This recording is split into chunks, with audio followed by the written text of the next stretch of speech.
Assalamualaikum warahmatullahi wabarakatuh. Jumpa lagi di Radio Jurik. Buat yang baru menemukan Radio Jurik, alangkah lebih baiknya bantu di subscribe dan dipijit tombol loncengnya. Terima kasih.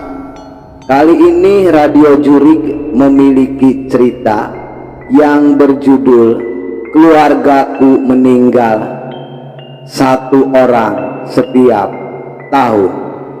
Kita langsung aja ke ceritanya. Selamat mendengarkan. Panggil saja aku Yuli. Sudah 3 tahun ini keluargaku satu persatu meninggal secara tidak wajar. Anggota keluarga kami terdiri dari 5 orang dan sekarang hanya tersisa tinggal 2, aku dan ibu.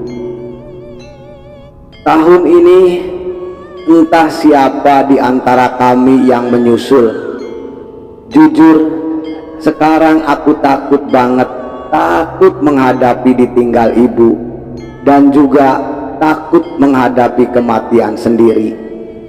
Semua ini bermula di tahun 2021. Waktu itu kakakku mendadak sakit batuk-batuk, sesak napas, dan badannya habis mengurus. Kurus kering. Hanya dalam 1 bulan kakakku sakit. Sempat khawatir dan mengira kakak terkena COVID-19. Waktu itu memang lagi musim pandemi. Namun setiap hari rambut kakak yang terbelai terus rontok sampai jadi tipis banget. Tiap malam kakakku suka mengigau teriak-teriak. Kadang dia melindur tengah malam. Lalu kakakku jongkok melamun di kamar mandi. Nah, setiap kita nemuin kakak di kamar mandi, di sekitar kakak itu selalu banyak banget binatang, yaitu binatang kaki 1000. Binatang-binatang itu berjalan di kaki kakak, tapi dia kayaknya diam aja. Padahal sebelumnya kakak takut banget sama yang namanya serangga. Dalam sebulan itu kita rutin berobat ke rumah sakit, tapi kian hari tidak ada tanda-tanda yang akan membaik. Sampai tiba-tiba kakakku pucat banget. Dia jalan limbung ke ruang tamu dengan darah yang mengucur dari lubang hidung dan telinganya, lalu pingsan ambruk ke lantai. Akhirnya aku pun panik, buru-buru mau dibawa ke puskesmas terdekat. Namun kakakku dinyatakan meninggal di perjalanan hendak mau ke puskesmas. Sehabis kematian kakak, di bawah bantalnya dipenuhi banyak rambut seperti rambut kakak yang rontok.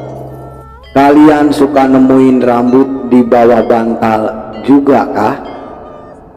Apakah tidak? Semoga jangan. Waktu itu aku enggak berpikir aneh-aneh.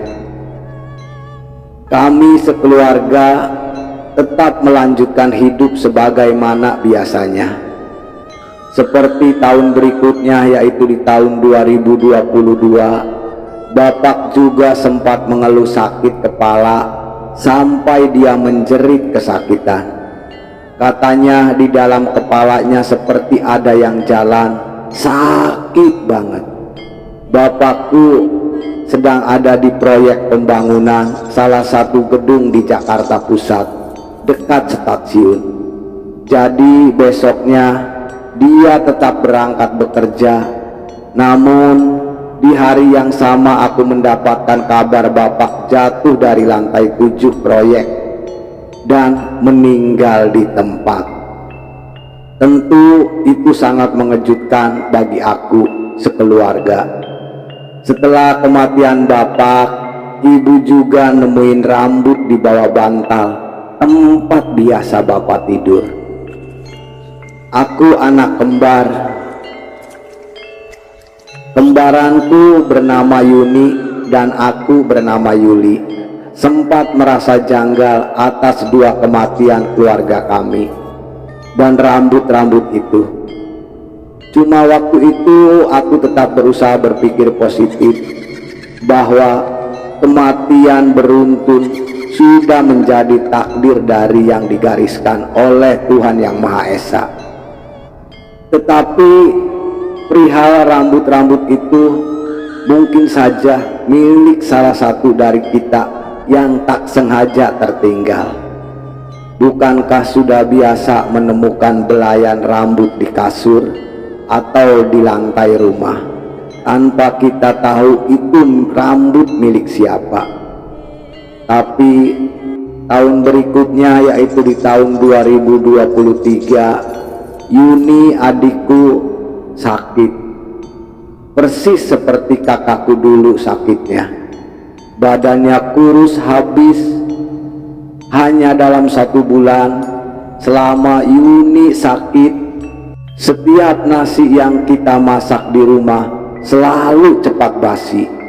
Yuni cerita sering bermimpi buruk dan dia mengaku didatangi sosok bapak yang kepalanya hancur dan kakak yang tampak mengerikan. Yuni sering histeris. Dia mendengar suara berisik seperti binatang yang lari-lari di atas plafon.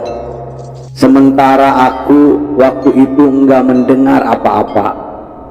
Seiring waktu kondisi sakitnya adikku yang bernama Yuni makin parah. Dia sempat bilang, kalau sampai aku mati pasti ada yang enggak beres sama keluarga kita. Kamu harus cair. Kakak harus cari tahu. Dan selang 3 hari dari malam itu, Yuni akhirnya meninggal dunia setelah sebelumnya sesak napas dan saturasi oksigennya menurun drastis. Kulit Yuni juga membiru kuku seperti, maaf ya, mayat habis tenggelam. Dan kali ini giliran aku yang menemukan rambut di bawah bantal Yuni, karena kami tidur di kamar yang sama.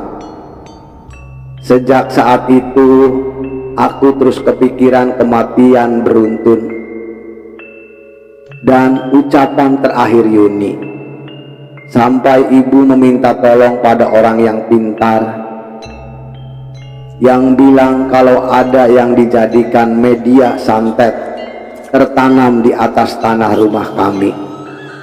Berdasarkan petunjuk itu, kami memanggil tukang untuk menggali halaman depan rumah. Cuma bagian itu yang masih ada tanah. Sempat kita menemukan gumpalan rambut yang dibalut kain putih, mirip dengan kain kafan, tertanam di halaman rumah kami. Astagfirullah. Di situ aku shock, bingung harus gimana.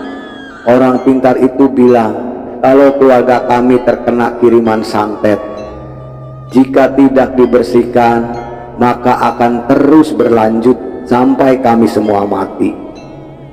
Sekarang aku dan ibuku ikhtiar menjadi ruatan dan ruqyah. Namun sampai saat ini rambut-rambut yang entah dari mana terus bermunculan di rumah kami. Mohon doanya agar aku dan ibuku diberikan perlindungan dan keselamatan. Sementara selesai di sini, entah bersambung atau tidak, tergantung pada kabar selanjutnya dari cerita ini. Namun dari kisah ini kita dapat melihat betapa mengerikannya santet di tangan manusia. Rambut ialah elemen tubuh manusia yang paling mudah didapat, namun paling ampuh sebagai media santet, karena rambut menyimpan DNA manusia. Tidak hanya santet, kadang kala rambut DNA manusia ini juga bisa digunakan sebagai metode penumbalan untuk suatu ritual atau pesugihan. Rambut sangat rentan rontok di tempat yang kita tidak duga. Untuk itu sebaiknya sebisa mungkin menjaga rambut untuk tidak dibuang sembarangan di tempat, termasuk untuk perempuan menjaga DNA lainnya, termasuk pada bekas pembalut penyimpanan darah men, bukan untuk berprasangka buruk, namun lebih waspada itu lebih baik untuk diri kita semua. Rambut rontok juga bagian dari dirimu yang harus dijaga sebaik mungkin. Terakhir, untuk Yuli, keputusanmu untuk mendekatkan diri kepada Tuhan yang sudah benar-benar percayalah tidak ada daya dan kuasa selain keyakinan kepada Tuhan yang Maha Esa dan diri sendiri.